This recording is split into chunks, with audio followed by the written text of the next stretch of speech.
Hidden in a convent for her shame, she lived forgotten, until the most desired duke came for her hand.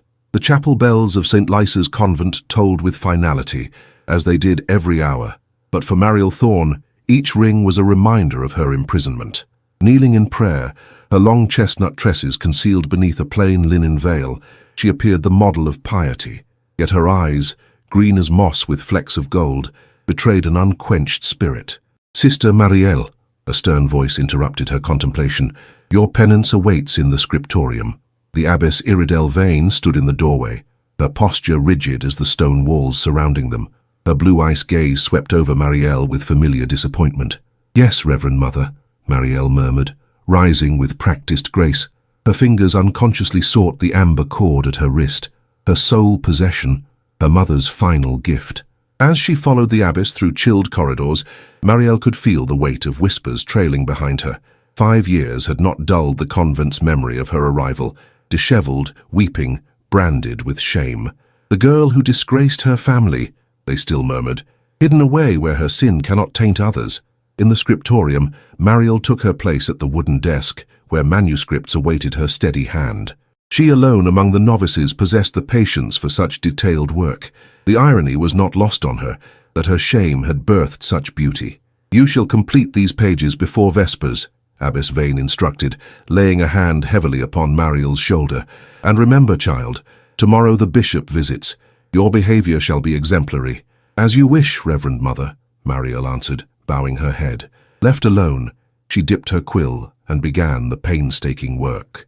Hours passed as gilded letters flowed from her hand, her world reduced to the scratch of quill on parchment and the soft amber light filtering through narrow windows.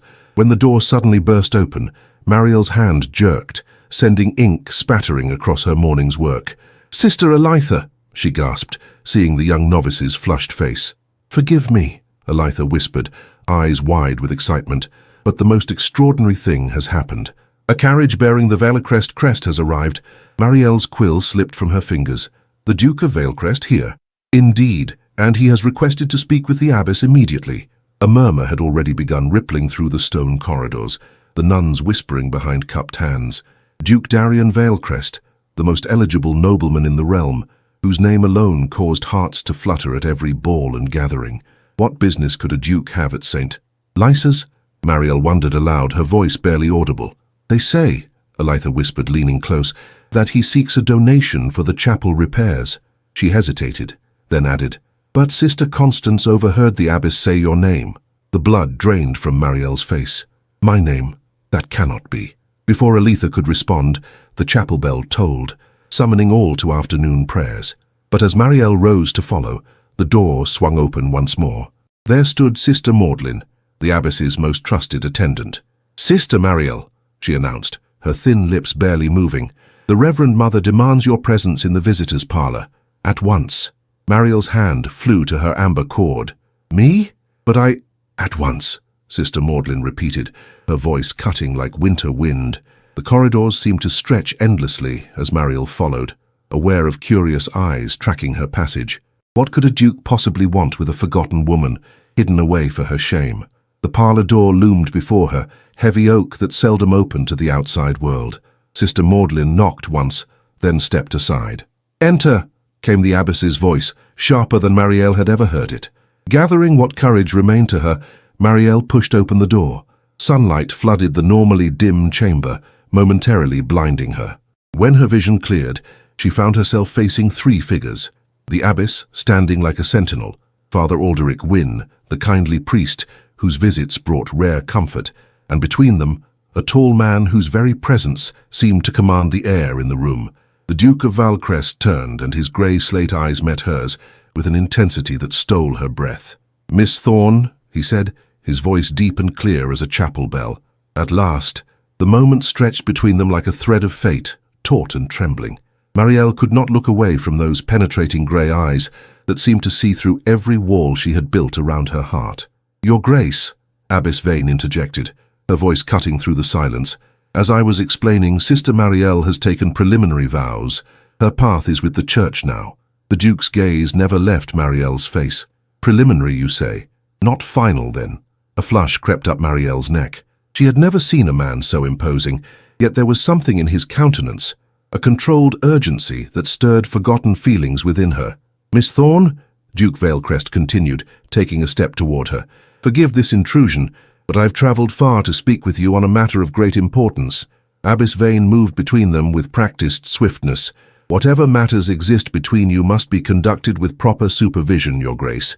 A flicker of irritation crossed the Duke's face before composure returned. "Of course, Reverend Mother. I simply request a moment of private conversation with Miss Thorne. Father Alderic may remain as chaperone if propriety demands it." Father Alderic nodded gently. "I believe that would be appropriate, Reverend Mother." The abbess's lips pressed into a thin line. "Very well. You may use the cloister garden. Sister Magdalene will escort you." She fixed Mariel with a warning glance. "Remember your place, child." The garden was a small walled sanctuary where medicinal herbs grew in neat rows. Here, with Father Alderic seated discreetly on a stone bench some distance away, Mariel found herself walking beside the most desired bachelor in the kingdom, her heart hammering beneath her modest habit. "You must wonder why I've come," the Duke said after a moment of silence. Mariel kept her eyes on the gravel path.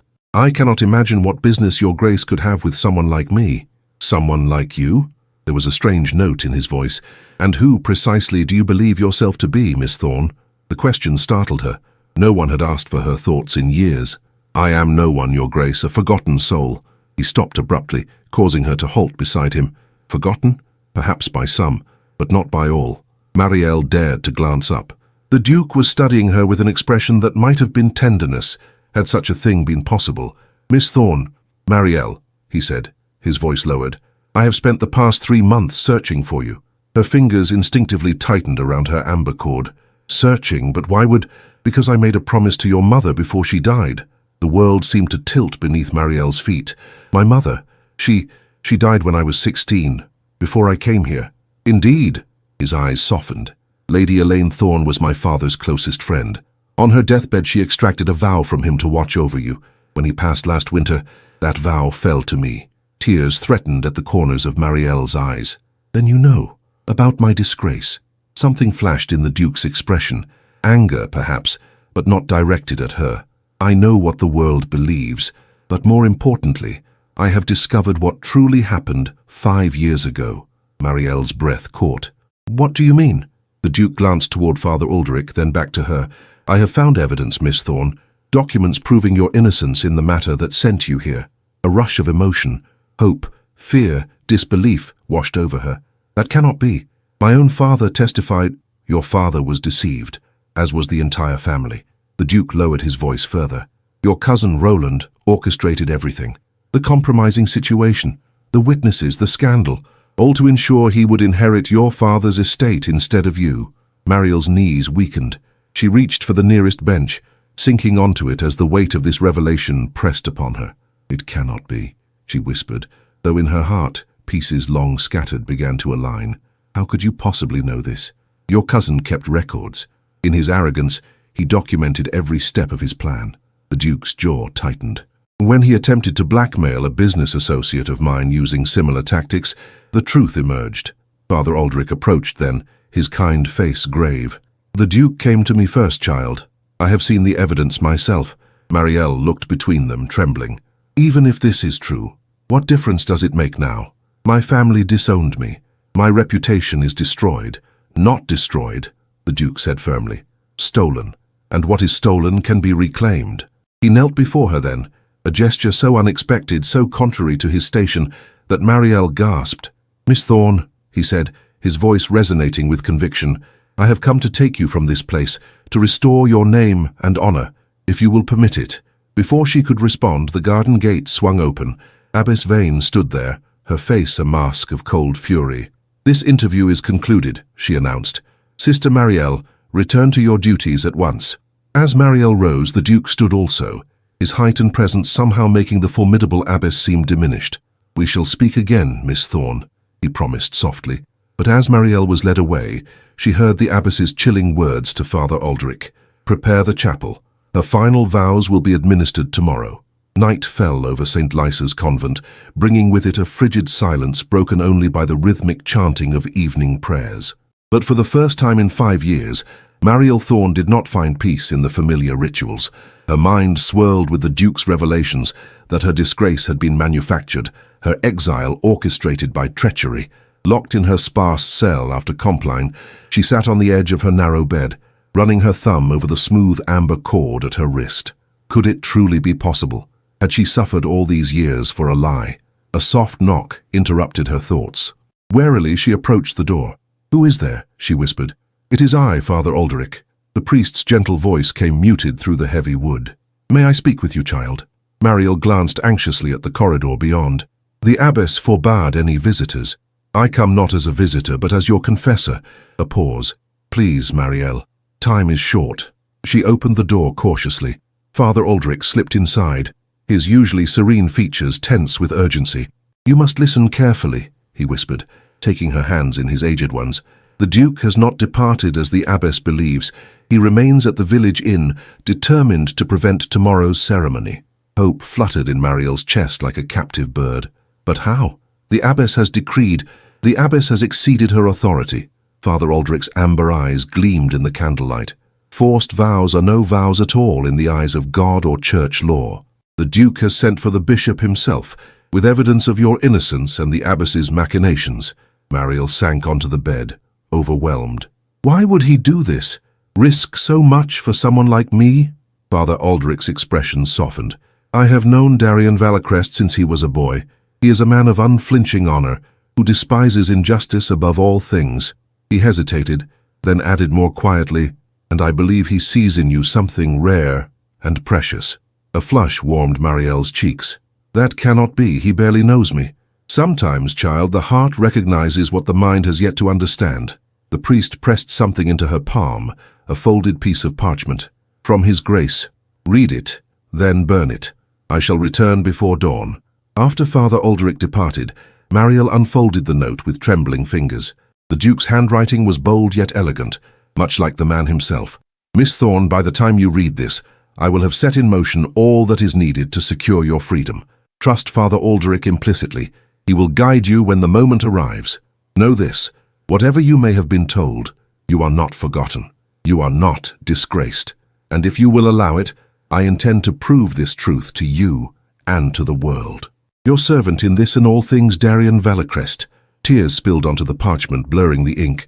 For 5 years, Mariel had believed herself abandoned by God and man alike. Now, a virtual stranger offered salvation, but was it truly salvation he offered, or merely a different kind of captivity? Outside, the wind rose, rattling the narrow window of her cell. Mariel moved to secure the latch and gasped. In the courtyard below, shadows moved with purpose. Men in dark cloaks, led by a tall figure she instantly recognized. The Duke had not waited for dawn. He was here now, challenging the very walls that had held her prisoner. A commotion erupted, raised voices, the abbesses among them sharp with outrage. Then another voice, authoritative and resonant, silenced all others. "By order of His Excellency Bishop Thornwald, this proceeding is halted." Mariel pressed herself against the cold stone wall, heart pounding. Footsteps echoed up the spiral staircase, leading to the novices' cells. A key turned in her lock, not the usual gentle motion of Sister Magdalene, but a forceful twist. The door swung open to reveal Abbess Vane, her face white with fury, a cluster of official-looking men behind her. "It seems, Sister Mariel," she said, her voice brittle as winter ice, "that your past has come to claim you." One of the men stepped forward, an elderly cleric wearing the insignia of the bishop's office. "Miss Thorne," he said kindly, "I am Archdeacon Mercer. His Grace the Duke of Valecrest has brought serious allegations regarding your circumstances here. The bishop requests your presence in the chapter house immediately." Mariel stood frozen, unable to move or speak. This moment, dreamed of in the darkest corners of her heart, now terrified her with its sudden reality. "Come, child," the archdeacon encouraged, extending a wrinkled hand. "No harm shall come to you." Behind him, another figure stepped into view, tall, commanding, his grey eyes finding hers instantly across the space between them. "Miss Thorne," the Duke said formally, though his gaze conveyed so much more. "If you wish to remain here, none shall force you to leave. But if you desire freedom, I stand ready to escort you to it." The abbess made a sound of contempt. "Freedom? You offer her the world's corruption after years of holy sanctuary?" "I offer her truth," the Duke replied, never looking away from Mariel. "And choice. something she was denied when sent here against her will. Mariel's fingers sought her amber cord, drawing strength from its smooth surface. 5 years of prayers, penance, and pain had taught her patience, but had never extinguished the flame of her true self. With surprising steadiness, she found her voice at last. "I would hear what His Excellency the Bishop has to say," she declared, lifting her chin, "and I would know the truth of my past, whatever it may be." She stepped forward, past the seething abbess, toward the man who had traveled so far to find her. As their eyes met, something unspoken passed between them, a recognition, a promise.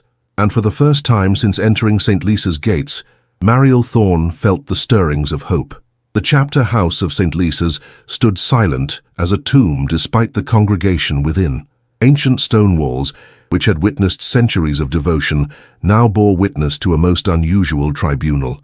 Torchlight cast long shadows across the faces of those assembled, the bishop's representatives, solemn and watchful, the convent's senior sisters, rigid with disapproval, and at the center, Mariel Thorne, still dressed in her novice's habit, but somehow transformed by the events of the past hours.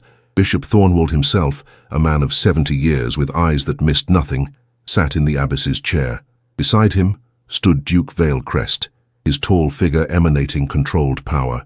"Let us proceed," the bishop announced, his voice resonating through the vaulted chamber. "We are gathered to examine serious allegations regarding the circumstances of Miss Mariel Thorne's residence at St. Lisa's Convent." Abbess Vane stepped forward, her hands clasped before her. "Your Excellency, this is most irregular. The girl came to us willingly after her disgrace." "Did she?" The Duke's voice cut through the abbess's protest like a blade. "I have here sworn testimonies suggesting otherwise." He produced a leather folio, from which he withdrew several documents bearing official seals. Testimonies that indicate Miss Thorne was coerced into entering religious life to conceal a family scandal, one that evidence now proves was fabricated. A murmur rippled through the assembled witnesses.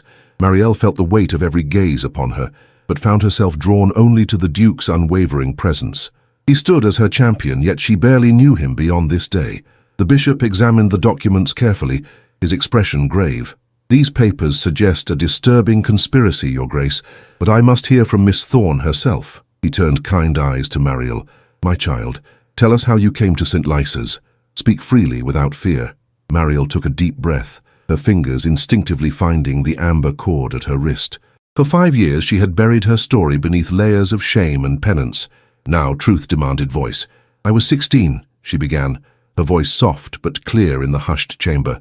"My father arranged a match with Lord Roland Thorne, my cousin, who stood to inherit considerable property adjacent to our own. But she faltered, the memory still painful. "I could not bring myself to accept. There was something in his manner that frightened me." The Duke's jaw tightened almost imperceptibly. "Continue, Miss Thorne." "One evening, after I had once again begged my father to reconsider the match, I retired to the library. I must have fallen asleep reading, for when I awoke—" Her voice trembled.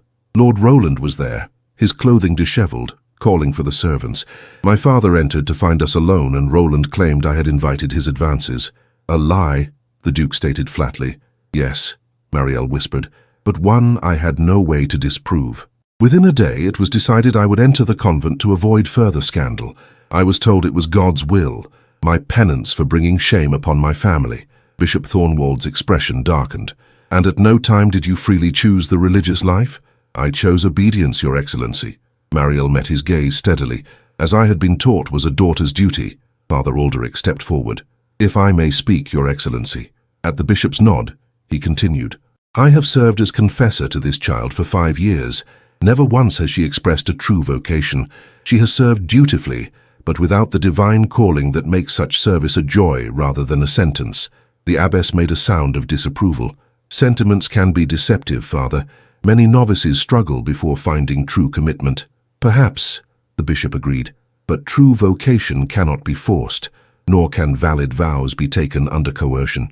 He turned to the Duke. "You mentioned evidence of the lady's innocence?" The Duke withdrew another document from his folio. "Lord Roland Thorne kept detailed accounts of his schemes, including his plot against Miss Thorne when she rejected his suit. Upon his recent death, these papers came to light among his effects." He passed the document to the bishop. "You will note the dates and particulars align precisely with Miss Thorne's account." As the bishop read, His expression grew increasingly troubled. "This is most disturbing indeed." He looked up at Mariel, compassion evident in his weathered face. "My child, it appears a grave injustice has been done to you." Mariel felt tears threatening. "Is it truly possible? After all this time?" "More than possible," the Duke affirmed. "Your cousin's confession exists in his own hand. Your name must be, cleared." The abbess stepped forward, her face flushed with indignation. "This changes nothing about her status here. She has taken preliminary vows based on a lie," the Duke countered, a dangerous edge to his voice. "Vows she was coerced into preparing for." The bishop held up a hand for silence. "The Church does not recognize vows taken under false pretense or coercion." He turned to Mariel. "Miss Thorne, I ask you plainly, do you feel called to religious life? Is it your free choice to remain at St. Lysa's?"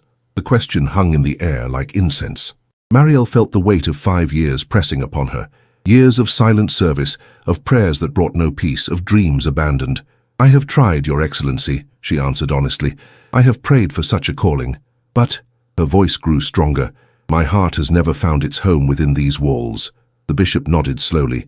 "Then it is my judgment that you are free to leave this place with the Church's blessing and without stain upon your character." He fixed the abbess with a stern glance. "Reverend Mother, you will provide Miss Thorne with her personal effects and whatever items she brought to the convent. She departs at first light tomorrow." Relief washed over Mariel like spring rain, yet with it came terror. The convent had been her prison, but also her protection. What awaited her in the world she had left behind? As if sensing her thoughts, the Duke spoke. "Miss Thorne will not depart unprotected, Your Excellency. I have made arrangements for her care and rehabilitation into society, if she will accept my assistance." The bishop studied the Duke thoughtfully. "Your interest in this matter is commendable, Your Grace. May I inquire as to its nature?" For the first time, the Duke appeared less than completely composed. "I made a promise, Your Excellency, to her mother, through my father. But beyond that," his eyes met Mariel's across the chamber, "beyond that, I believe justice demands no less." In that moment, something passed between them, a current of understanding that transcended their brief acquaintance. "Very well," the bishop declared. "Let preparations be made. This tribunal is concluded." As the assembly dispersed, Mariel remained rooted to the spot, overwhelmed by the sudden change in her fortunes. Freedom, long dreamed of but never truly expected, now stood before her, embodied in the tall figure of a duke she barely knew. "Miss Thorne," he said quietly, approaching her, "may I speak with you privately for a moment?" With the bishop's permission, they stepped into a small antechamber, Father Alderic discreetly positioning himself by the door as chaperone. "You are trembling," the Duke observed, concern etching his features. "Forgiveness, Your Grace," Mariel whispered. "It is only that I have nowhere to go, no family who will receive me, no home to return to." "You are mistaken," he replied gently. "If you will permit it, I have prepared a place for you, a cottage on my estate where you may reside under the chaperonage of my aunt, Lady Hartwell. There you can recover your strength and decide your future at your own pace." Mariel looked up at him in wonder. "Why would you do this? You owe me nothing." The Duke's expression softened. "Perhaps not, but I believe some debts transcend obligation. Your mother was kind to mine during her final illness, and you—" He paused, seeming to choose his words with care. "You have endured an injustice I cannot abide. Will you accept my help, Miss Thorne?" In his grey eyes, Mariel saw something she had not encountered in 5 long years. Respect. Not pity, not condemnation, but the recognition of her worth as a person. "Yes," she answered simply, "I will." Dawn broke over St. Lisa's in ribbons of pearl and gold, as if nature itself celebrated Mariel's impending liberation. She stood in her cell one last time, changed from her novice's habit into the single gown that had been preserved from her arrival, a simple blue dress, now loose on her frame after years of convent austerity. A soft knock preceded Sister Elitha's entrance, her young face alight with barely contained excitement. "He's here," she whispered. "The Duke's carriage awaits in the courtyard, and oh, Mariel, it's the grandest thing I've ever seen." Mariel smiled at the novice's enthusiasm. "Thank you for your kindness these years, Elitha. I shall not forget it." The girl impulsively embraced her.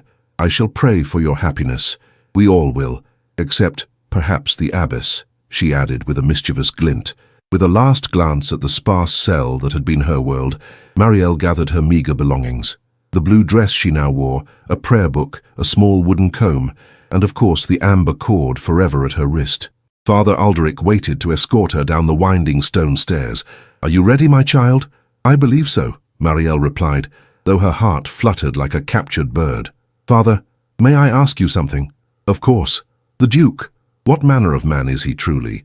Beyond his title and wealth?" The priest considered her question carefully. "Darian Valecrest is a man of principle, sometimes to the point of rigidity. He demands much of himself and those who serve him." A smile warmed his weathered face. "But there is compassion in him too, though he guards it closely. His tenants prosper, his servants are loyal, and his word, once given, is inviolable." They had reached the courtyard, where the Duke's carriage indeed stood waiting, a magnificent conveyance of polished mahogany and gleaming brass, drawn by 4 matched grey horses. Beside it, mounted on a stallion black as midnight, was the Duke himself. He dismounted as she appeared, handing the reins to a liveried groom. "Miss Thorne," he greeted her with a formal bow, "I trust you rested well?" The question seemed almost absurd given the circumstances, yet his solicitude touched her. "As well as one might expect, Your Grace." Bishop Thornwald approached then, his official robes lending gravity to the moment. "Miss Thorne, before you depart, I wish to offer the Church's deepest apologies for the injustice you have suffered. Know that you leave here with your honor intact and our blessing upon your future." Mariel curtsied, emotion threatening to overwhelm her. "Thank you, Your Excellency." The bishop turned to the Duke. "Your Grace, I entrust this lady to your protection. I need not remind a man of your standing of the responsibility this entails." "Indeed not, Your Excellency," the Duke replied, his tone solemn. "Miss Thorne's welfare shall be my foremost concern." From the shadows of the cloisters emerged Abbess Vane, her face set in lines of disapproval. "Remember, girl," she said coldly, "the world beyond these walls is filled with temptation and sin. Perhaps one day you will return to us, seeking the peace only true penance can provide." Before Mariel could respond, the Duke stepped forward. "Reverend Mother," he said, his voice carrying dangerous undertones, "Miss Thorne has endured more than enough false penance. Should she ever seek sanctuary again, it will not be within these walls." The abbess paled at his rebuke but said nothing more. With a gentle hand, the Duke guided Mariel toward the carriage. "My aunt awaits us at Valecrest Manor," he explained, as a footman opened the door. "Lady Hartwell has prepared everything for your comfort." As Mariel settled onto plush velvet cushions, a luxury almost forgotten, she gazed out at St. Lysa's imposing facade. For 5 years those stone walls had contained her entire existence. Now they diminished with each turn of the carriage wheels. The Duke mounted his horse once more, positioning himself alongside her window. "The journey to Valecrest takes approximately 4 hours," he informed her. "We shall stop midway for refreshment. If you require anything before then, simply inform my driver." She nodded, still overwhelmed by the sudden change in her circumstances. As the carriage passed through the convent gates for the last time, Mariel felt tears threatening. "Forgive me," she whispered, more to herself than to her benefactor. "I had resigned myself to never seeing the outside world again. It is rather overwhelming." The Duke's expression softened. "There is nothing to forgive, Miss Thorne. Adjustments require time. You have shown remarkable courage thus far." Their journey continued through rolling countryside, resplendent in spring finery. Fields of vibrant green stretched to meet cloudless sky, while hedgerows burst with early blossoms. After the convent's confined perspectives, the sheer vastness of the landscape made Mariel dizzy. When they stopped at a roadside inn for refreshment, the Duke helped her from the carriage with careful courtesy. "The Blue Heron is known for its excellent fare," he explained, escorting her inside. "My family has patronized it for generations." The innkeeper greeted them with obvious deference. "Your Grace, what an honor! Your usual private parlor is prepared, of course." Within minutes, Mariel found herself seated before a table laden with more food than she had seen in years. Freshly baked bread, cold roast chicken, spring vegetables in butter, and a bowl of strawberries so red they seemed almost impossible. "Please," the Duke encouraged, noting her hesitation, "eat whatever appeals to you. Convent fare is notoriously austere." Mariel selected a strawberry, its sweetness exploding on her tongue like a forgotten memory. "My mother grew strawberries," she found herself saying, "in a small garden behind our house. We would pick them together on summer mornings." Something like pleasure warmed the Duke's grey eyes. "Lady Elaine mentioned that garden in her letters to my father. She wrote most eloquently of its beauty and of her pride in her daughter who helped tend it." Mariel looked up sharply. You have my mother's letters? Several, he confirmed. They are among your possessions that were preserved. My father rescued them when your family's estate was sold. Fresh pain lanced through her at the reminder. Everything is gone, then? Our home, her garden? The property, yes, he acknowledged gently. But not everything was lost. There is a trunk of personal items awaiting you at Valecrest, keepsakes my father secured before your cousin could dispose of them. Tears threatened once more. Your father must have held my mother in great esteem. They were dear friends from childhood, the Duke replied. When she married your father, and my father wed my mother, the friendship continued between families, until, he hesitated, until my disgrace severed all connections, Mariel finished quietly. The Duke's expression hardened. No, Miss Thorne, until your cousin's treachery and your father's weakness allowed a grave injustice to occur. The severing was not of your making. They finished their meal in contemplative silence before resuming their journey. As the carriage rolled onward, Mariel found her anxiety gradually yielding to exhaustion. The emotional turbulence of the past day, combined with her first substantial meal in years, soon lulled her toward slumber. She fought against heavy eyelids, unwilling to appear ungrateful or improper, but the Duke noticed her struggle. Rest, Miss Thorne, he said kindly. The road to Valecrest is well maintained, but long. I shall wake you when we approach the estate. Permission granted, Mariel allowed herself to drift into the first truly peaceful sleep she had known in 5 years, the gentle rocking of the carriage carrying her toward an uncertain but suddenly hopeful future. Valecrest Manor appeared like a vision from another world, a grand edifice of pale stone rising majestically from meticulously landscaped grounds. As the carriage approached along a sweeping drive lined with ancient oaks, Mariel gazed in wonder at what would be her temporary home. It's beautiful, she breathed, unconsciously pressing her palm against the carriage window. The Duke, who had dismounted to ride alongside, inclined his head at the compliment. The east wing dates from Tudor times, though the main house was rebuilt after a fire in my grandfather's day.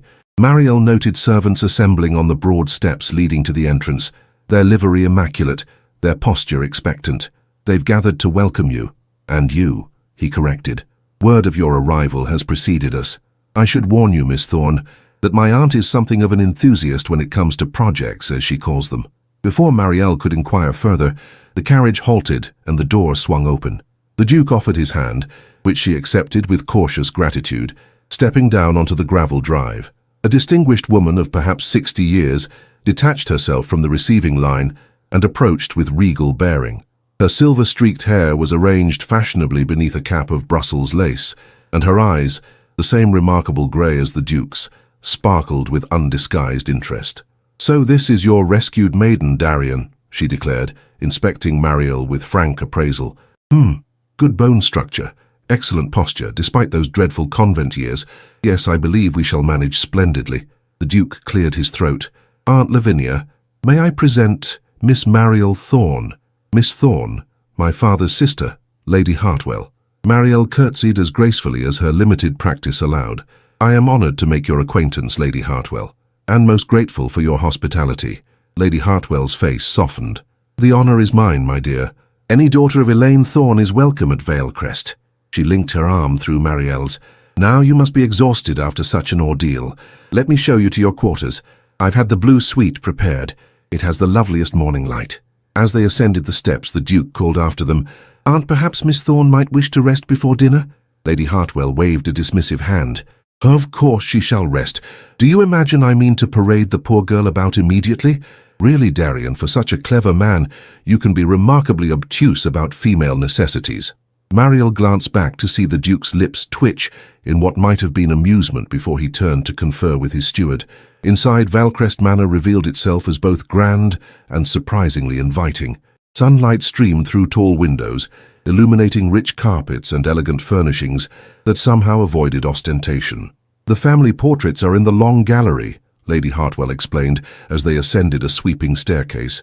"Frightfully dull ancestors, most of them, though Darian's father was a handsome devil in his youth, much like our current Duke, though he'd throttle me for saying so."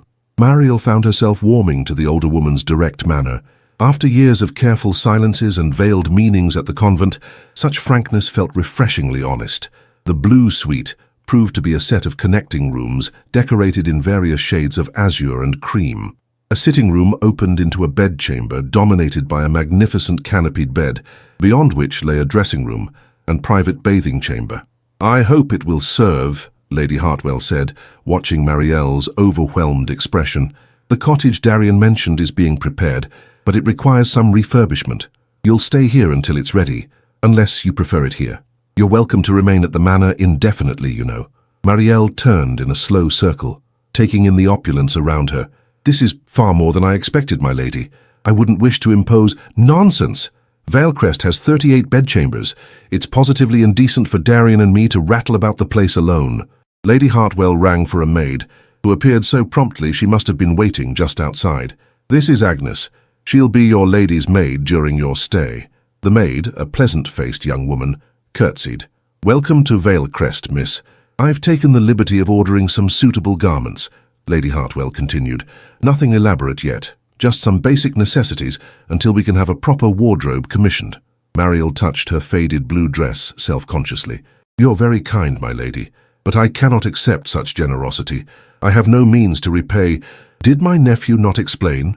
Lady Hartwell interrupted, looking genuinely surprised. "My dear girl, you are not here as a charity case.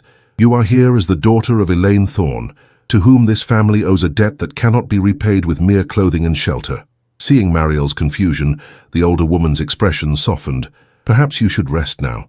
We dine at 8. Agnes will help you prepare and escort you downstairs." With a reassuring pat to Mariel's hand, Lady Hartwell swept from the room, leaving only the lingering scent of lavender water behind. Left alone with Agnes, Mariel found herself suddenly overcome. 5 years of rigid control crumbled as the enormity of the day's events crashed over her. "Oh, miss," Agnes said gently, guiding her to a chair as tears began to fall. "It's all right. You're safe now." "I don't understand," Mariel managed between quiet sobs. "Why would they do this for me? The Duke hardly knows me. Lady Hartwell never met me before today." Agnes offered a handkerchief. "If you'll pardon me saying so, miss, His Grace is known for his sense of justice. When he believes a wrong has been done, he doesn't rest until it's put right." She began preparing a bath as she spoke. "As for Lady Hartwell, she and your mother were schoolmates, I believe." "Truly?" Mariel dabbed at her eyes, composure gradually returning. "Indeed, miss. Now shall we get you bathed and rested? A few hours' sleep will help restore your spirits." The bath proved heavenly, scented with rose oil, hot enough to soothe muscles tense from years of hard work and sparse comfort. Afterward, Agnes helped her into a nightdress of fine lawn, softer than anything Mariel had worn in memory. As she slipped between sheets of crisp linen, exhaustion claimed her once more. Yet before sleep took her completely, Mariel found her thoughts returning to the Duke, to his unwavering determination, his dignified anger on her behalf, and the surprising gentleness behind his formal manner. She had expected freedom to feel triumphant. Instead, it felt vulnerable, a vast unknown territory after years of rigid certainty. The only anchors in this new existence were the amber cord at her wrist and the unexpected kindness of near strangers who somehow believed in her worth. With that thought, Mariel surrendered to slumber, her last conscious awareness being a prayer, not the rote petitions of convent life, but a simple, heartfelt thanksgiving for delivery from darkness into light. Mariel awoke to unfamiliar birdsong and sunlight streaming through partially drawn curtains. For a disorienting moment, she thought herself back in her family home, before memories of convent walls and then yesterday's extraordinary events rushed back. She was at Valecrest Manor, rescued by a duke she barely knew, lying in a bed more luxurious than any she had ever known. A soft knock preceded Agnes's entrance with a breakfast tray. "Good morning, miss. I hope you slept well." "Better than I have in years," Mariel admitted, sitting up against plump pillows. "What time is it?" "Just past 9, miss. Lady Hartwell thought it best to let you rest." Agnes set down the tray and moved to draw the curtains fully.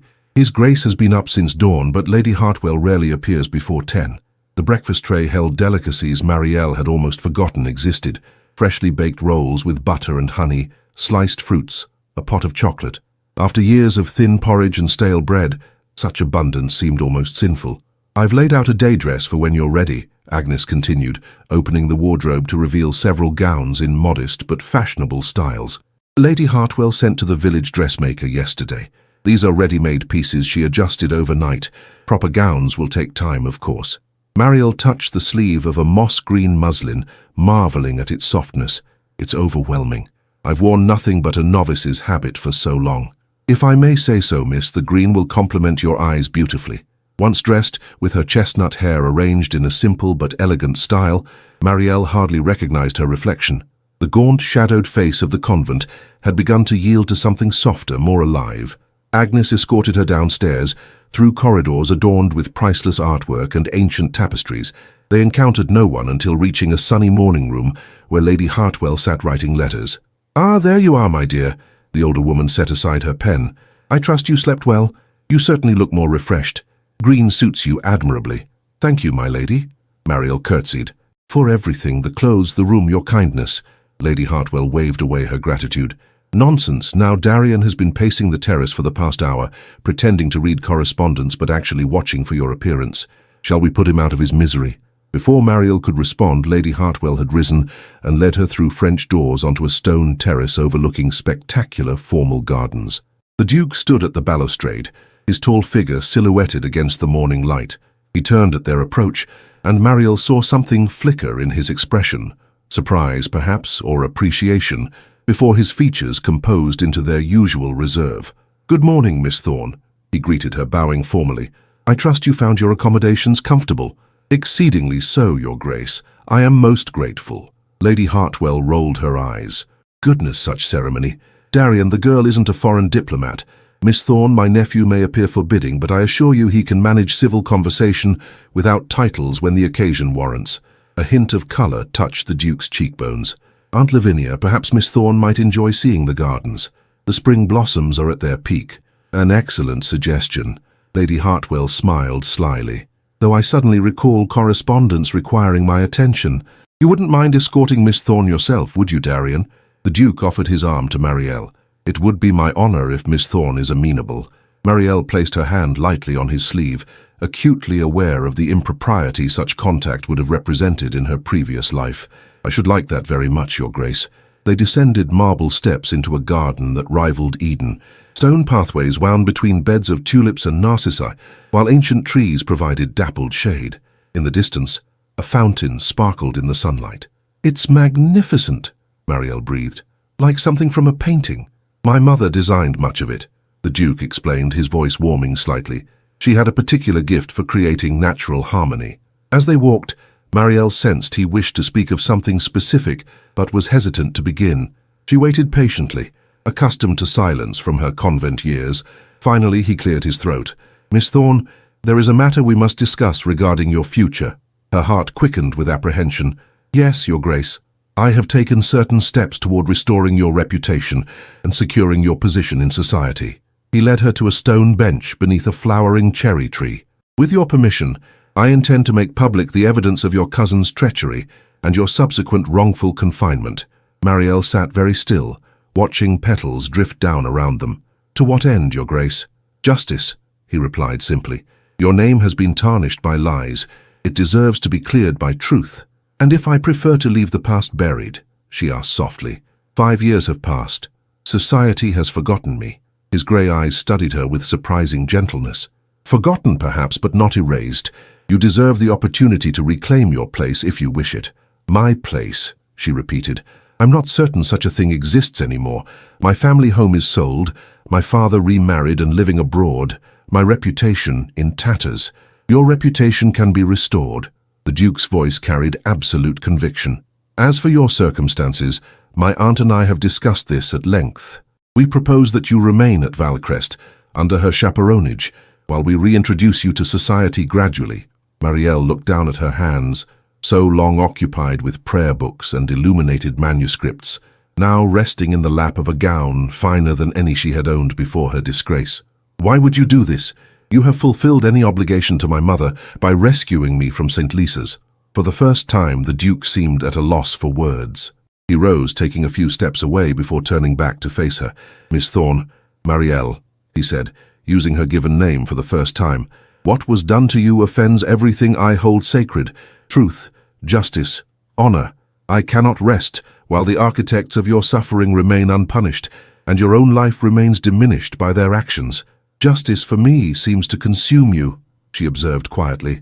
Something shifted in his expression, a vulnerability quickly masked. "Perhaps I recognize the pain of false judgment. My own mother was similarly condemned by society, though her only crime was marrying beneath her station for love. This revelation, so personal, so unexpected, left Mariel momentarily speechless. Before she could respond, a manservant appeared on the terrace above. "Your Grace," he called, "Lord Hatherton has arrived and requests an immediate audience." The Duke straightened, his moment of openness passing. "Inform him I shall be there directly." He turned back to Mariel with obvious reluctance. "Forgive me. Lord Hatherton is my solicitor and has been assisting with your case." "Of course," she murmured, rising from the bench. "I understand." He hesitated, then asked, "Will you consider my proposal to remain at Valecrest while we work to restore your good name?" Mariel looked up at him, this man who had upended his life to right a wrong done to her. "Yes, Your Grace, I will consider it." His face brightened momentarily. "Excellent. We shall speak more on this later." With a formal bow he departed, leaving Mariel alone amid falling cherry blossoms. She remained in the garden, thoughts whirling like the petals around her. The Duke's intensity both intrigued and unsettled her. His determination to restore her reputation spoke of a rigid moral code, yet there was something more in his manner when he looked at her, something she dared not name, even to herself. After 5 years believing herself worthless, Mariel found it difficult to accept that anyone, let alone someone of the Duke's standing, would invest such effort in her redemption, yet his sincerity seemed unquestionable. As she pondered these matters, Lady Hartwell appeared on the path, a knowing smile playing about her lips. "I see my nephew has abandoned you for his solicitor," she remarked, joining Mariel on the bench. "Typical man, always placing business before pleasure." Mariel blushed. "His Grace has been most attentive. He spoke of plans to restore my reputation." "Ah yes, his grand crusade." Lady Hartwell nodded. "Darian has been quite single-minded about your case since discovering those papers among your cousin's effects. I've never seen him so passionate about a matter of justice." "I cannot comprehend why," Mariel admitted. "Surely a duke has more pressing concerns than a disgraced woman he barely knows." Lady Hartwell studied her thoughtfully. "My dear, sometimes the heart recognizes what the mind does not yet understand. But come, I've arranged for the dressmaker to visit this afternoon. We must prepare you for society, whether you choose to re-enter it or not." As they walked back toward the house, Mariel glanced up at the windows, wondering which one concealed the Duke and his solicitor, planning her future with the same methodical determination that had secured her freedom. A fortnight passed at Valecrest Manor, with the dreamlike quality of a fairy tale. Each day brought Mariel new wonders as she slowly reacquainted herself with the world beyond convent walls. Lady Hartwell proved a patient guide, reintroducing her to the social graces she had all but forgotten: proper table etiquette, the intricacies of morning calls, the subtle language of fans and flowers. The Duke remained a more enigmatic presence. Though unfailingly courteous, he spent much of his time in London, returning late in the evenings for solitary hours in his study. When they did converse, it was most often about practical matters concerning her rehabilitation. "Lord Hatherton has filed formal petitions with the courts," he informed her one evening as they sat in the drawing-room after dinner. "Your cousin's estate will be required to make restitution for the false claims that led to your confinement." Mariel looked up from her embroidery, a skill Lady Hartwell had insisted she revive. "Restitution. I seek no financial compensation, Your Grace. It is not merely financial," he explained. "The legal finding will officially declare your innocence. Without it, rumors might persist." Lady Hartwell, who had been pretending to read while eavesdropping shamelessly, set down her book. "Darian is right, my dear. Society requires official pronouncements to believe anything, particularly when it contradicts cherished gossip." The Duke nodded. "Once the court's declaration is made, we can proceed with your reintroduction to society. I've spoken with the Countess of Merewood, who has agreed to sponsor you at her midsummer ball." Mariel felt a flutter of panic. "A ball? Your Grace, I cannot possibly—" "You absolutely can," Lady Hartwell interrupted firmly. "And you shall. 3 weeks remain before the event. Ample time for preparation." The Duke studied Mariel with unusual perception. "You are uncomfortable with the idea, Miss Thorne? After 5 years in seclusion, the prospect of facing society's scrutiny is daunting," she admitted. "I fear I shall disappoint your efforts on my behalf." A rare smile softened his features. "That would be impossible, Miss Thorne. You have already shown more courage than most display in a lifetime." Such moments of warmth from him had become increasingly frequent, though always brief, like sun breaking through clouds before disappearing again. They left Mariel confused and strangely breathless. That night, unable to sleep, she wandered to her sitting room window. The gardens below lay silvered in moonlight, peaceful yet somehow expectant. A movement caught her eye, a tall figure walking alone along the terrace, head bowed in apparent thought. The Duke. Even at a distance she would know him anywhere. As if sensing her gaze, he stopped and looked up. For a suspended moment their eyes met across the distance. He raised a hand in silent acknowledgement before continuing his solitary walk. Mariel returned to bed with her thoughts in greater turmoil than before. She was developing feelings for her benefactor, feelings that went beyond appropriate gratitude. The realization both thrilled and terrified her. The following morning brought a surprise visitor. Mariel was reading in the library when Agnes announced, "Father Aldrich to see you, miss." The kindly priest entered, his face creasing in a warm smile. "Miss Thorne, how well you look, quite transformed from our last meeting." "Father Aldrich," Mariel greeted him joyfully.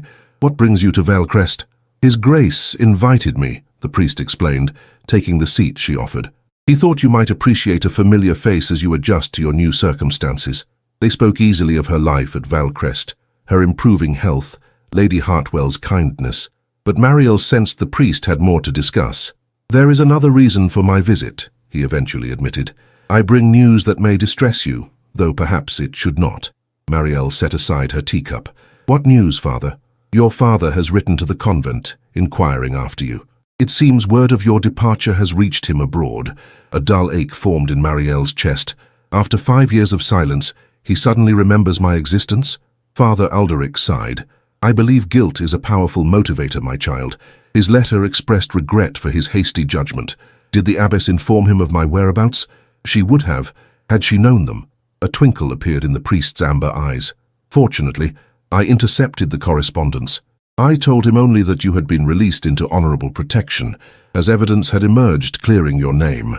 Mariel twisted the amber cord at her wrist. "And his response?" "He has booked passage from Italy. He intends to seek reconciliation." The news struck Mariel like a physical blow. Her father, who had believed the worst of her, who had abandoned her to a living death without investigation, now sought forgiveness. "I am not ready to see him," she whispered. Father Aldrich nodded understandingly. "No one will force such a meeting, my child. His Grace has made that abundantly clear. The Duke knows of this." "Indeed. He received correspondence from your father directly, requesting your location. His Grace replied that any communication must be conducted through Lord Hatherton until you yourself grant permission for direct contact." Mariel felt a surge of gratitude for the Duke's protective instinct. "He seems to anticipate every contingency." "He is determined that you never again suffer injustice," Father Aldrich agreed, "though I suspect his motivations extend beyond mere justice."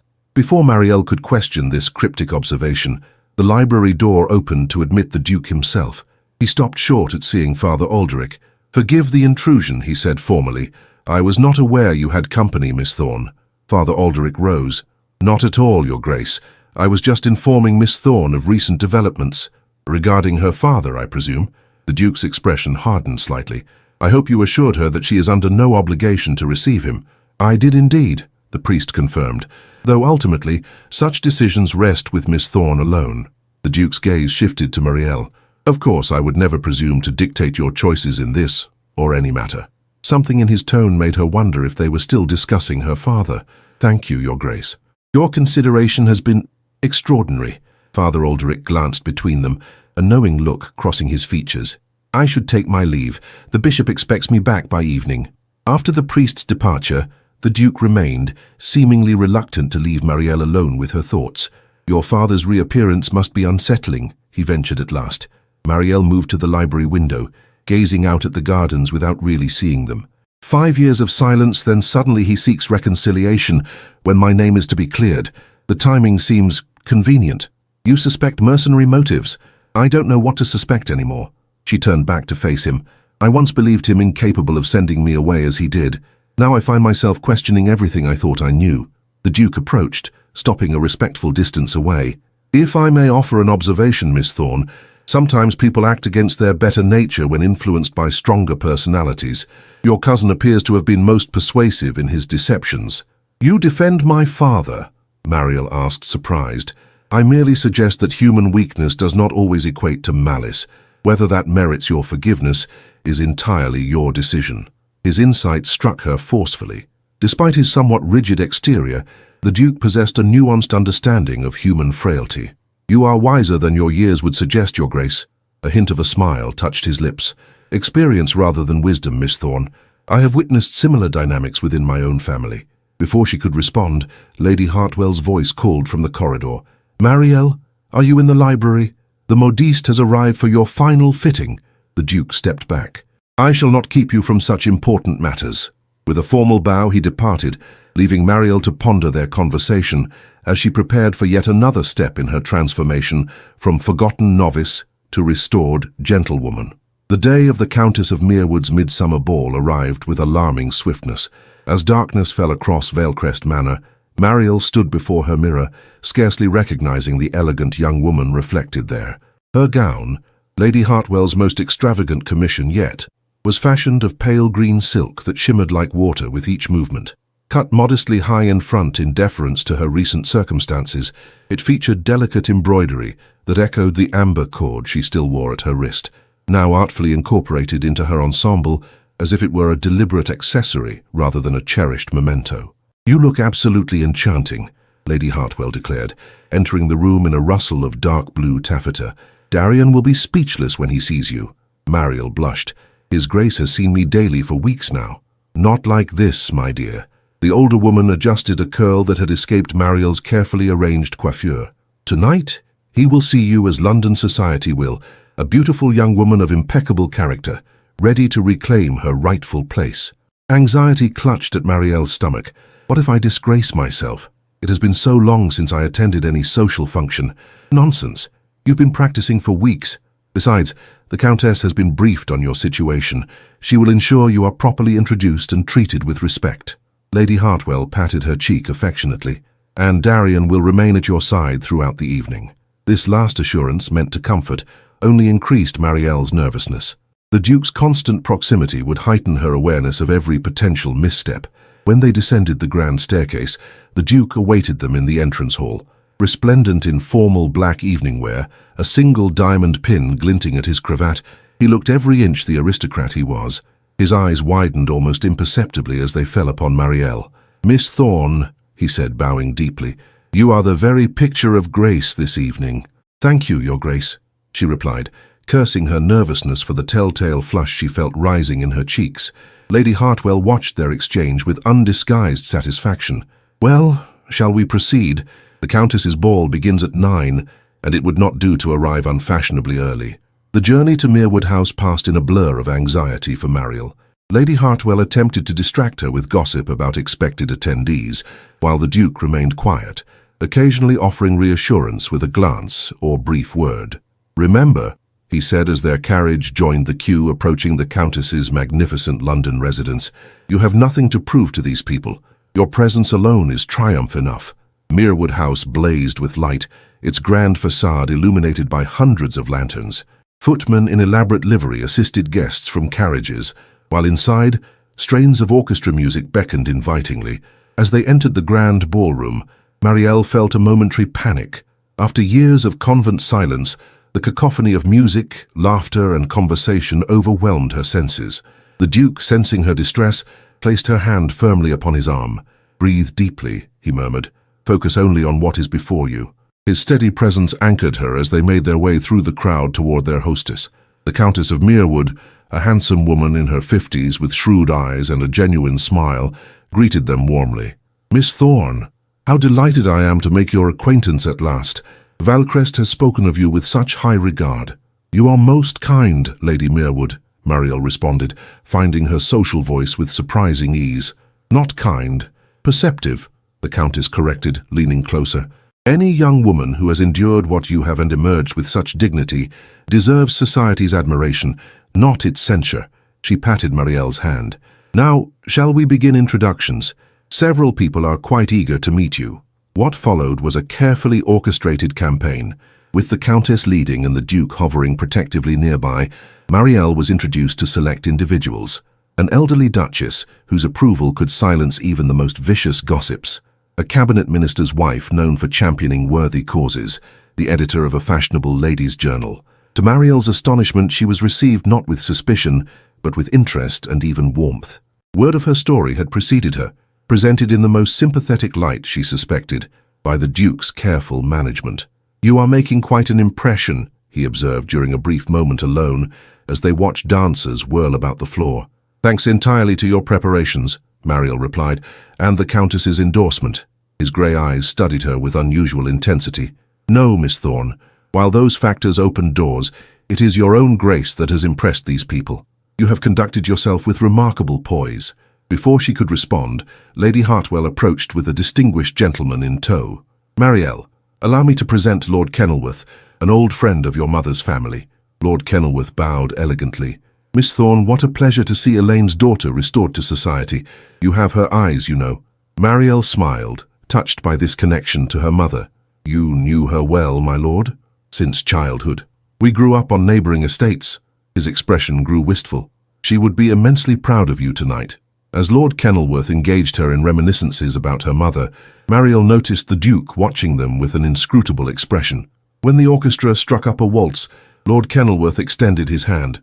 "Might I claim this dance, Miss Thorne? For old time's sake. Your mother was my partner at her first ball, you know." Mariel hesitated, glancing toward the Duke. She had practiced dancing with Lady Hartwell, but had not yet attempted it in public. "Go on, my dear," Lady Hartwell encouraged.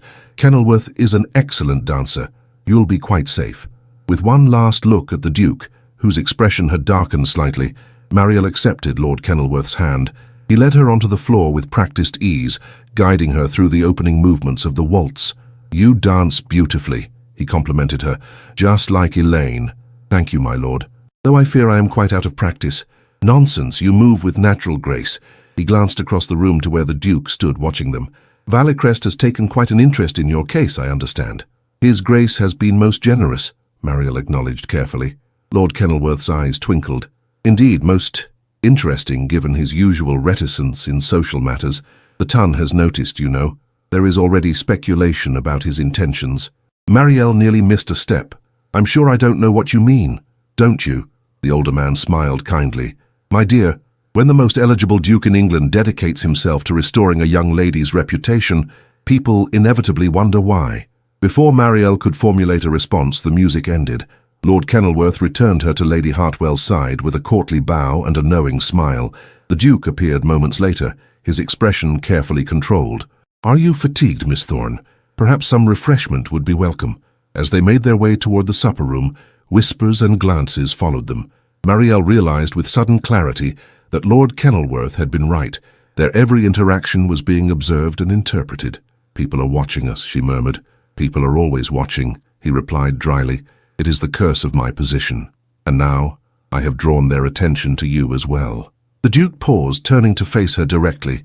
"Do you imagine I care for their idle speculation? My concern is only for your comfort." Something in his tone made her look up sharply. His grey eyes held an emotion she could not quite name, something beyond his usual protective determination. Before she could decipher it, a ripple of reaction moved through the nearby crowd.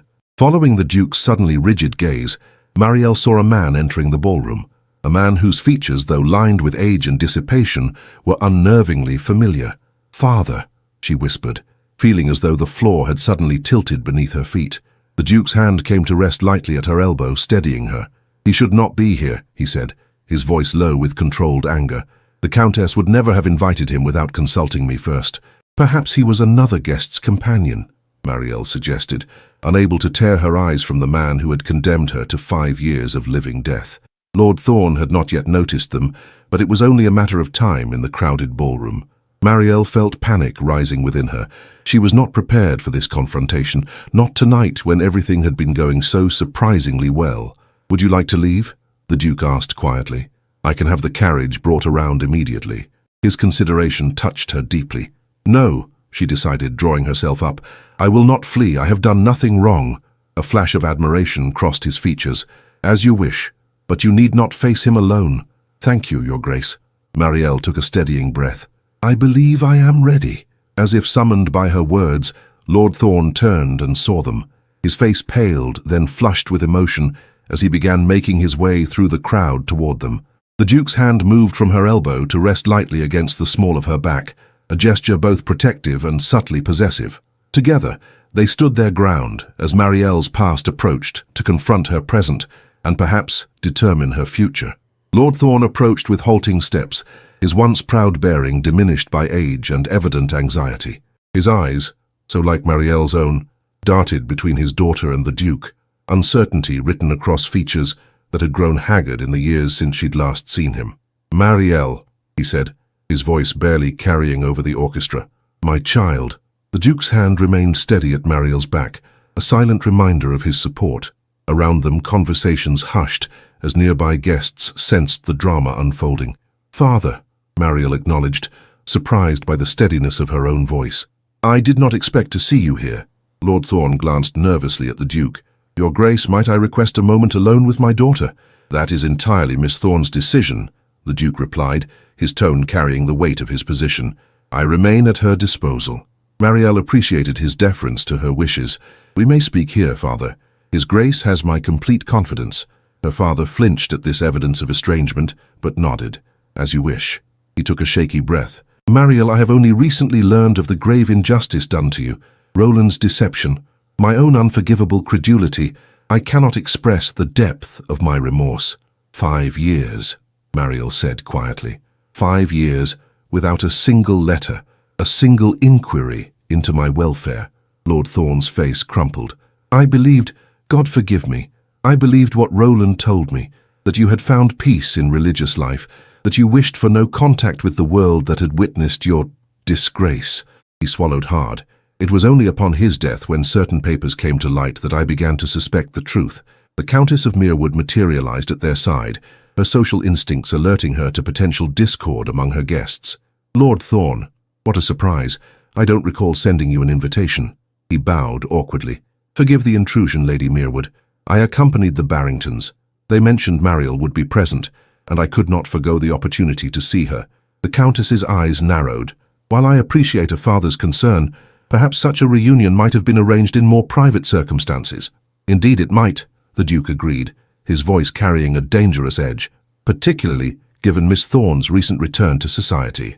Mariel felt the eyes of the assembly upon them, the moment teetering toward public scandal, precisely what the Duke had worked so diligently to avoid. With sudden clarity, she understood what must be done.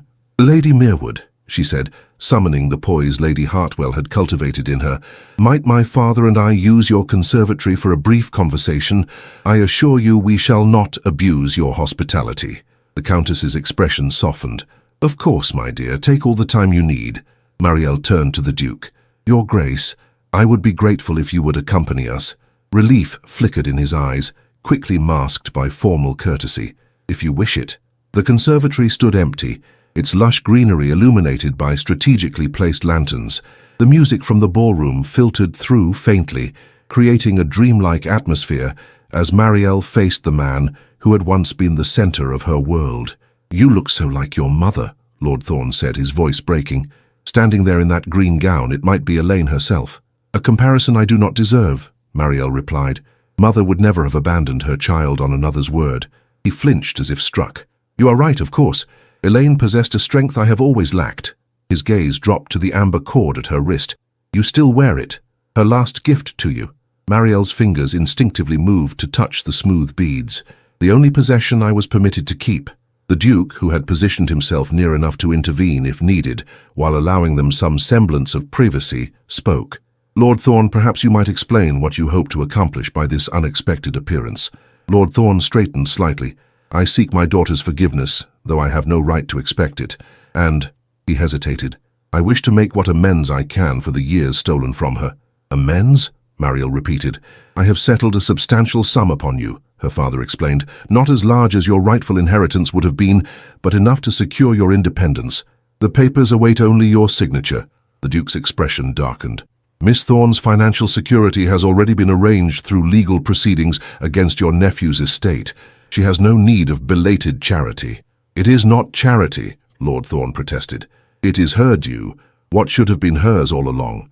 "And where was this concern for her due when you condemned her to St. Lysa's?" the Duke asked, his control slipping momentarily to reveal genuine anger. Mariel stepped forward, placing a restraining hand on the Duke's arm. "Your Grace, please." To her father she said, What else do you want, father? Surely you did not come merely to offer money.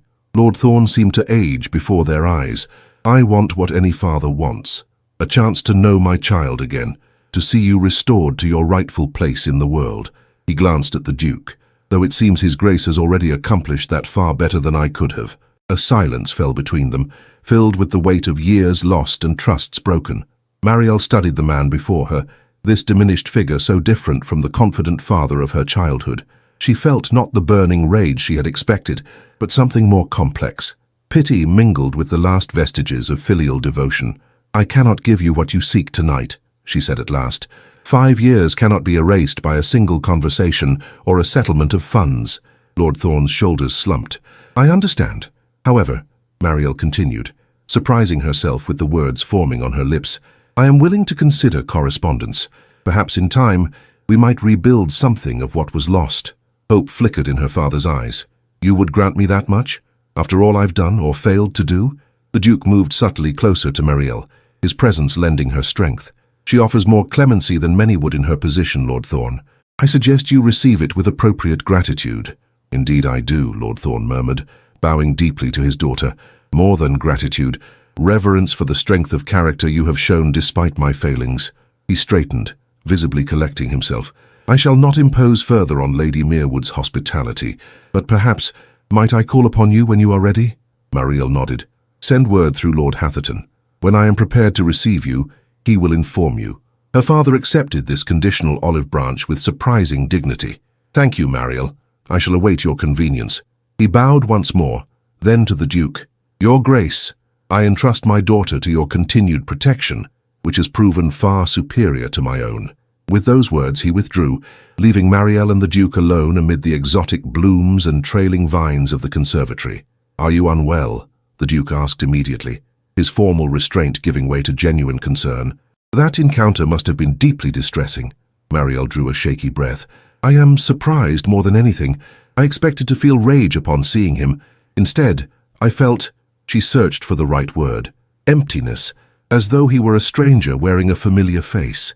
Time changes us all, the Duke observed quietly, though seldom for the better in cases like your father's. He seems sincere in his remorse. Perhaps he is. Deathbed repentance often comes too late to benefit its object. Mariel looked at him sharply. Is he ill? The Duke's expression softened. Forgive me, I spoke metaphorically. To my knowledge, your father enjoys reasonable health for his years. Relief flooded her, followed by confusion at having felt relief at all. Her emotions regarding her father remained tangled in ways she could scarcely comprehend. Shall we return to the ballroom? The Duke asked. Or would you prefer to depart? No one would think less of you for withdrawing after such an encounter. Mariel considered the question seriously. Part of her longed to retreat to the safety of Valecrest, to process this unexpected meeting in solitude. Yet another part, a stronger part, rebelled at the thought of allowing her father's appearance to derail her first foray back into society. I should like to remain, she decided, if you are agreeable. Something like pride flickered in the Duke's eyes. More than agreeable, Miss Thorn. I am honored by your fortitude. As they re-entered the ballroom, Mariel felt a subtle shift in the atmosphere. Word of her confrontation with Lord Thorn had clearly spread, but rather than censure, she encountered looks of sympathy and even admiration. The Countess approached immediately. My dear, are you quite all right? I had no idea Lord Thorn would appear so precipitously. I am well, thank you, Mariel assured her. The conversation, while unexpected, was necessary. You handled it with remarkable composure, the Countess approved. Now, I believe several gentlemen are most eager to claim a dance, if you are so inclined. Mariel glanced at the Duke, who inclined his head slightly. I should be delighted, Lady Merewood. For the remainder of the evening, Mariel found herself surrounded by attentive partners and engaged in pleasant conversation. The story of her unjust confinement and subsequent vindication had transformed from potential scandal to romantic narrative in the minds of the ton, a transformation the Duke had clearly anticipated and carefully managed. It was near midnight when he finally claimed a dance for himself. As they took their positions for a waltz, Mariel felt a curious fluttering in her chest that had nothing to do with anxiety. You have triumphed this evening, he observed, guiding her through the opening steps with effortless grace. Every person of consequence in this room has been charmed by you. If so, the credit belongs to you and Lady Hartwell, Mariel demurred. Without your intervention, I would still be at St. Lysa's, forgotten by the world. The Duke's hand tightened slightly at her waist. You underestimate your own resilience, Miss Thorne. Lesser spirits would have been broken by what you endured. As they whirled around the floor, Mariel felt herself yielding to the music and the moment. Perhaps we are both right, Your Grace. Perhaps I am stronger than I knew, but needed someone to believe in that strength before I could recognize it myself. His grey eyes darkened with an emotion she dared not name. I have believed in you from the moment I read your mother's letters describing the brave, intelligent girl who stood by her through illness. Nothing I have witnessed since has diminished that belief. Words failed Mariel then, her heart too full for speech. They completed the dance in a silence more eloquent than any conversation, the unspoken connection between them observed and noted by every watchful eye in the ballroom. Later, as their carriage rolled toward Valecrest in the small hours of the morning, Lady Hartwell dozed lightly across from them, while the Duke sat beside Mariel, a proper distance maintained, despite the intimacy of the enclosed space. You should be exceedingly proud of yourself, he said softly, his voice pitched not to disturb his aunt. You faced both society and your father with equal courage. Mariel smiled tiredly. It was not as difficult as I had feared. Few things are when confronted directly, he observed. After a moment's hesitation, he added, I wonder if I might call upon you tomorrow. There is a matter I wish to discuss privately. Something in his tone sent a tremor of anticipation through her. Of course, Your Grace, I am at your disposal. As the carriage continued through the moonlit countryside, Mariel gazed out the window, reflecting on the extraordinary journey that had brought her from convent cell to aristocratic ballroom, and wondering what new path might open before her come morning. Morning arrived at Valecrest Manor with gentle persistence, sunlight filtering through Mariel's curtains despite her desire for continued sleep. The events of the previous night, her triumph at the ball, the unexpected confrontation with her father, the Duke's enigmatic request to speak with her, swirled through her mind as Agnes quietly prepared her morning toilette. His Grace has been in the rose garden since dawn, miss, the maid mentioned casually, as she arranged Mariel's hair in a simple but becoming style. The gardeners say he's inspected every bloom twice over. Mariel caught Agnes's knowing look in the mirror and blushed. His Grace is particular about his gardens. Lady Hartwell has mentioned as much. Indeed, miss, though he's never shown such interest in the white roses before. Agnes secured a final pin. Those are the ones nearest the south terrace, where Lady Hartwell takes her morning tea, which she has invited you to join, by the way. The implication was clear.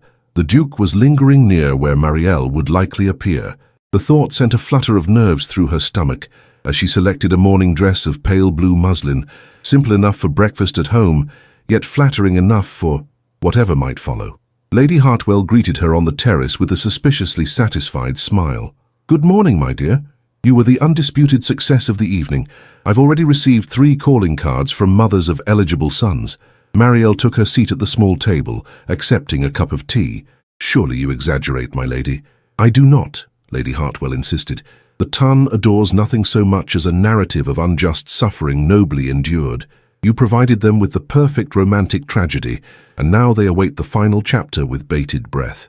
Before Mariel could inquire about this cryptic statement, she caught sight of the Duke emerging from the rose garden below. He carried a single white rose, twirling it absently between his fingers as he climbed the terrace steps. Good morning, ladies, he greeted them, looking unusually refreshed despite the previous night's late hour. I trust you slept well? Lady Hartwell raised an eyebrow. As well as can be expected after such excitement.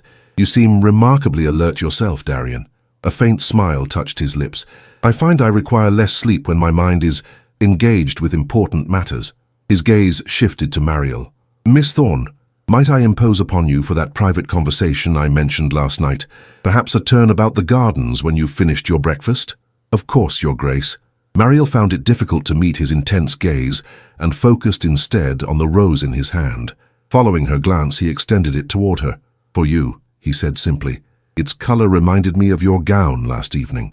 The gesture, so uncharacteristically demonstrative for him, rendered Mariel momentarily speechless. She accepted the bloom with fingers that trembled slightly. Thank you. It's beautiful. Lady Hartwell observed this exchange with poorly concealed delight. Well, I suddenly recall correspondence requiring my immediate attention. Mariel, do not rush your breakfast on my account. She rose and, with a meaningful glance at her nephew, departed for the house. Left alone on the terrace, Mariel found herself unable to eat another bite. Her stomach knotted with anticipation. The Duke seemed similarly affected, his usual composure replaced by a restless energy as he waited for her to finish her tea. When she could delay no longer, she set down her cup. "Shall we walk, Your Grace?" He offered his arm, which she took with heightened awareness of the propriety and significance of such contact. They descended to the garden in silence, following a gravel path that wound through immaculately tended flower beds toward a small classical temple overlooking a reflective pool. Only when they reached this secluded spot did the Duke finally speak. "Miss Thorne, Mariel, I find myself in an unusual position this morning." She looked up at him, struck anew by the intensity of his grey eyes. "In what way, Your Grace?" "I'm accustomed to approaching matters directly, with clear purpose and defined objectives." He released her arm to pace a few steps before turning back to face her. "Yet I find myself uncharacteristically hesitant to address the subject I wish to discuss." Mariel's heart quickened. "Perhaps if you simply spoke plainly, Your Grace." "Darian," he corrected gently. "I would have you call me Darian, at least in private." "Darian," she repeated, the name feeling both foreign and right upon her lips. He drew a deep breath, his formal reserve momentarily yielding to vulnerability. "When I first discovered the injustice done to you, I acted from a sense of obligation, to your mother's memory, to my father's promise, to the principles of honor that guide my life." Mariel nodded, uncertain where this confession led. "But as I came to know you," he continued, his voice deepening, "obligation transformed into something far more profound.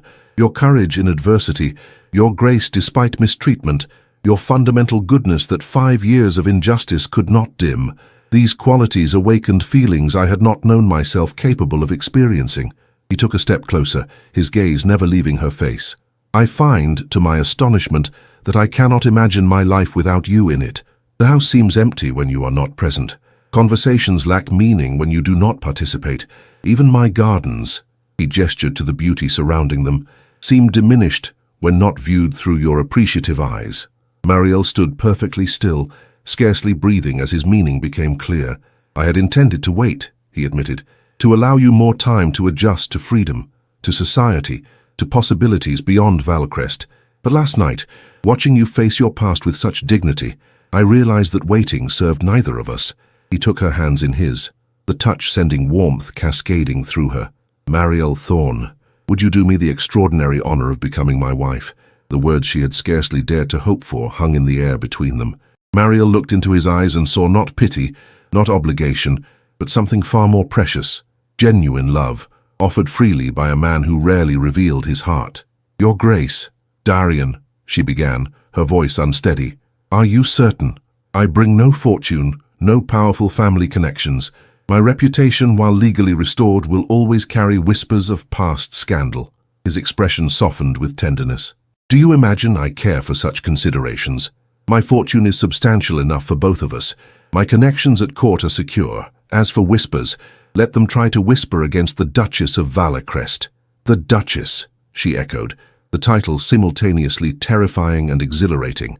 Not merely a title, he assured her, but a partner, someone to share both responsibilities and joys, someone whose courage and compassion might balance my occasional rigidity. A smile touched his lips. "Someone who sees the man beneath the ducal coronet, as you have from the beginning." Emotion welled within Mariel, too complex for simple expression. "When you found me at St. Lysa's, I was nothing, a forgotten woman with no future, no hope. That you would offer me not only freedom, but your heart." Her voice faltered. "You were never nothing," he corrected firmly. "You were always extraordinary. I simply had the good fortune to recognize it." His fingers tightened around hers. "Will you accept? Will you make Valecrest truly your home, not as guest or ward, but as its Duchess and my beloved wife?" In that moment, standing amid blooming roses with the morning sun illuminating his earnest face, Mariel felt the last shadows of her confinement fall away. 5 years of darkness yielded to a future radiant with possibility. "Yes," she whispered, then more strongly, "Yes, Darian, I will marry you." Joy transformed his features, erasing the last vestiges of aristocratic reserve. With gentle reverence, he raised her hands to his lips, pressing a kiss to her fingers that sealed their engagement more profoundly than any formal announcement. "You have made me happier than I ever expected to be," he murmured. "As you have done for me," she replied, her eyes shining with unshed tears of happiness. He reached into his pocket and withdrew a small velvet box. "This belonged to my grandmother. I had it reset for you." Opening the lid, he revealed a magnificent ring, a central emerald surrounded by diamonds, set in antique gold. "It's beautiful," Mariel breathed as he slipped it onto her finger. "A pale reflection of its wearer," he responded, his customary gravity giving way to undisguised adoration. As they walked back toward the house, where Lady Hartwell undoubtedly awaited news she had already anticipated, Mariel felt the weight of the ring on her finger, a tangible symbol of the transformation her life had undergone. From confinement to freedom, from shame to vindication, from loneliness to love, the amber cord still encircled her wrist, a reminder of her mother's love and the strength that had sustained her through darkness. Now beside it gleamed the Duke's emerald, a promise of the light that lay ahead. Together they represented her journey, not a tale of tragedy but one of triumph, not a story of what was lost, but of what, against all odds, had been found. The ancient chapel at Valecrest Manor had witnessed centuries of ducal weddings, but none perhaps as poignant as that which took place on a golden September morning, 6 weeks after the Countess of Merewood's ball. Autumn sunlight streamed through stained-glass windows, casting jeweled patterns across stone floors and illuminating the small but distinguished assembly that had gathered to witness the union of the Duke of Valecrest and Miss Mariel Thorne. Lady Hartwell had insisted on a modest ceremony rather than a London spectacle. "Let the tongue gossip from a distance," she had declared. "Your vows belong to you and to those who truly care for your happiness." The guest list reflected this philosophy. The Countess of Merewood, whose sponsorship had eased Mariel's re-entry into society, Father Alderic, whose quiet assistance had facilitated her escape from St. Lysa's, Lord Hatherton and his wife, whose legal expertise had secured her vindication, Lord Kenilworth and a handful of other friends who had known her mother, and standing somewhat apart, Lord Thorne, invited at Mariel's insistence, despite the Duke's lingering reservations. Their reconciliation remained tentative, built on careful correspondence and a single emotional meeting at Valecrest, under Lady Hartwell's watchful eye. Yet his presence today represented Mariel's determination to build her future without the burden of past resentments. "Are you certain about this gown?" Mariel asked, surveying her reflection in the antechamber where she prepared for the ceremony. The wedding dress, commissioned from London's finest modiste, was a masterpiece of ivory silk and Brussels lace. "It seems extravagant for such an intimate gathering."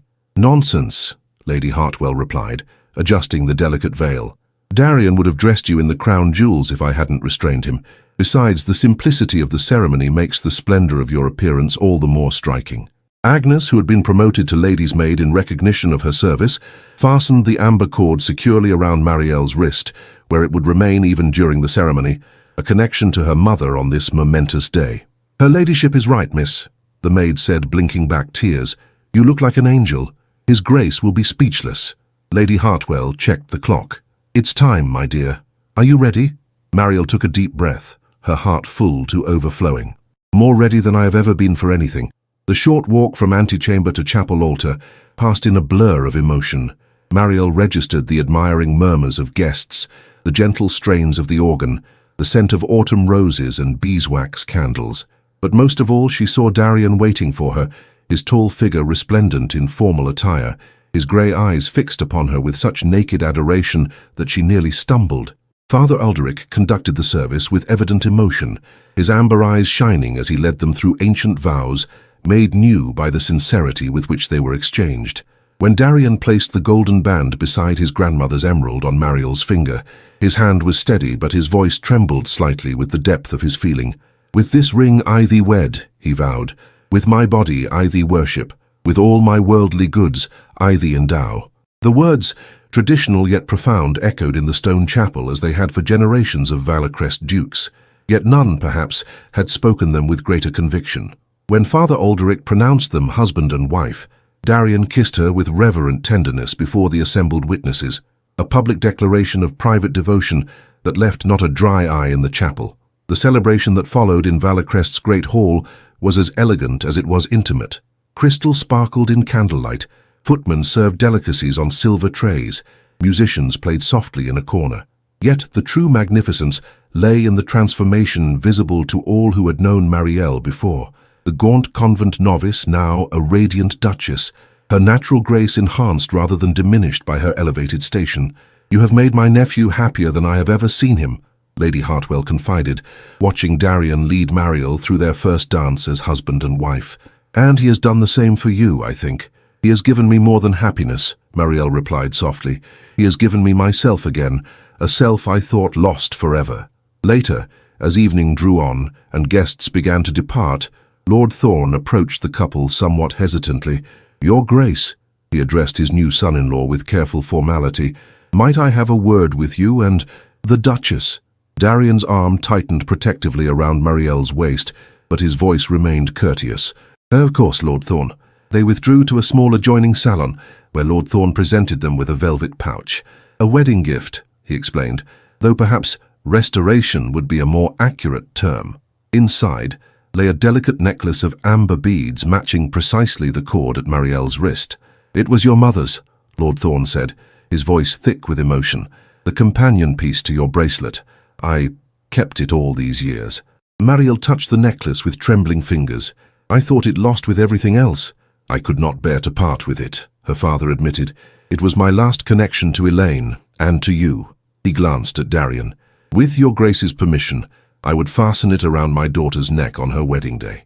Darian looked to Mariel, deferring to her wishes in this deeply personal matter.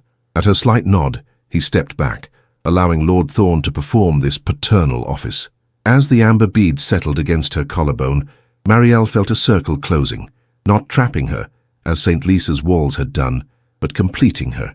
"Thank you, Father," she said simply. Lord Thorne bowed deeply. "I wish you every happiness, my child, both of you." After he had withdrawn, Darian gathered Mariel gently into his arms. "Are you well, my love? Today has been filled with profound emotions." "I am more than well," she assured him, resting her head against his chest.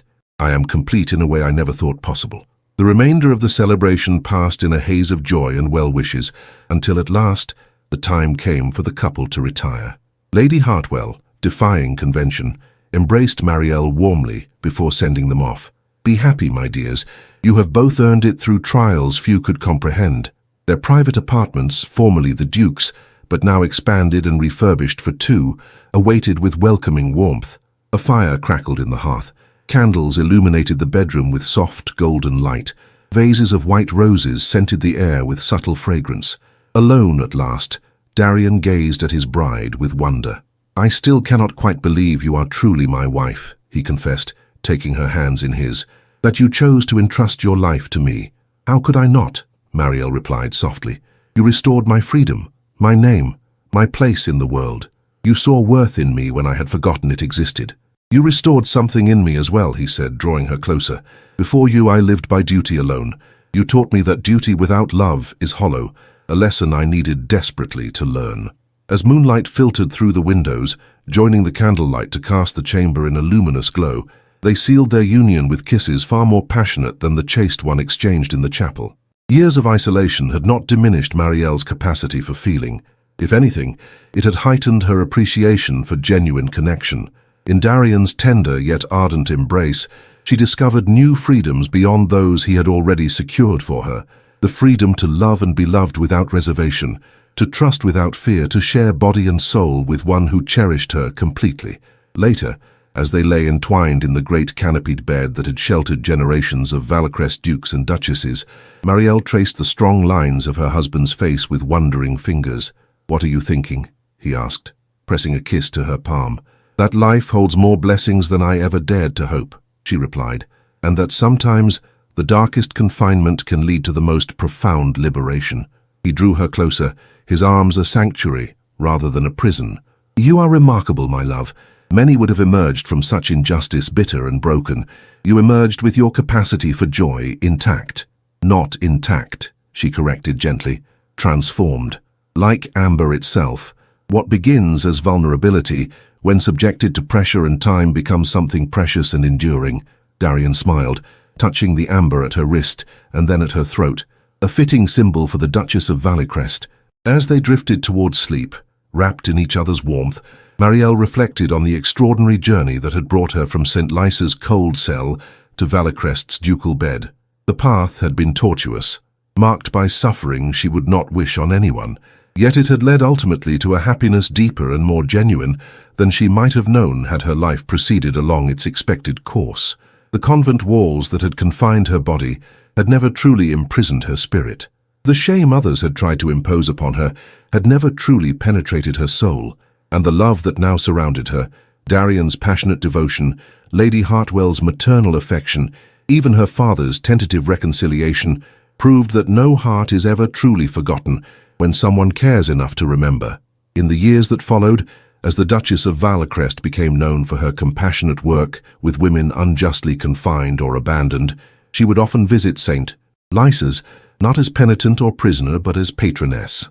The amber at her wrist remained, a reminder of where she had been and how far she had come, and always the Duke would accompany her, his steady presence a testament to the truth they had discovered together, that sometimes the most beautiful love stories begin not with a glance across a ballroom, but with a recognition of worth that the world has overlooked, and a hand extended to lead the forgotten back into the light.